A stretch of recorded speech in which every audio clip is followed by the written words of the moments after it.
అందరికీ నమస్కారం అండి. మరి నిన్న గౌరవ ముఖ్యమంత్రి గారు వైఎస్ జగన్మోహన్ గారిపై జరిగిన సంఘటన చాలా బాధాకరం. మరి అంటే ఏంటంటే ఈ రోజు రాష్ట్రంలో రోజు రోజుకి ప్రజాదరణ పెరుగుతుంటే తట్టుకోలేని తెలుగుదేశం పార్టీ నాయకులు ఈ విధంగా చర్యలు పాల్పడుతున్నారు. ఎందుకంటే ఈ రోజు చంద్రబాబు పరిస్థితి ఎలా ఉందంటే చంద్రబాబు ఒకడు కూడా ఎదుర్కొని లేడు.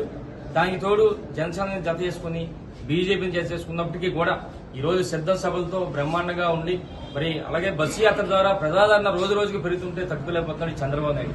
మరి నిన్న వాడు చూస్తే విజయవాడలో మరి చరిత్రలో ఎప్పుడు లేని విధంగా అంతమంది ప్రజలందరూ కూడా జనాలందరూ కూడా రోడ్డు మీదకి వచ్చి గౌరవ ముఖ్యమంత్రి గారికి బ్రహ్మాండంగా మరి ఆహ్వానం పలికారు.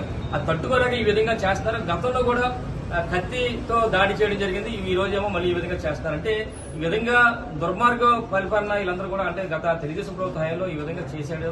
అంటే ఒకటే అంటున్నాను నేను ఈ రోజు చూస్తే ఈ తెలుగుదేశం పార్టీ మాట్లాడతాడు, ఇక్కడే అయ్యన్న పత్రి మాట్లాడతాడు, ఇదంతా డ్రామా అంటాడు, నాటకాలు అంటాడు.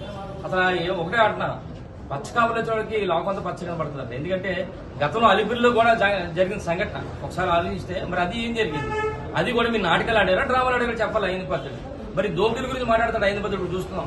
అసలు దోపిడీలు దొంగతనాలు చేసింది చంద్రబాబు నాయుడు అయ్యన్న పత్రుడే.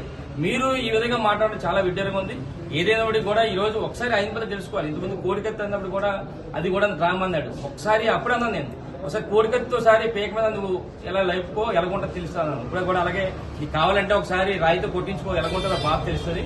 ఏదైనప్పుడు కూడా ఈ విధంగా మరి తెలుగుదేశం పార్టీ వాళ్ళందరూ కూడా బుద్ధి చెప్పడానికి సిద్ధంగా ఉన్నారు. రేపు రాబోయే రోజుల్లో మరి ఎట్టి బస్సు కూడా జగన్మోహన్ గారి నాయకత్వం ప్రజలందరూ కోరుకుంటున్నారు.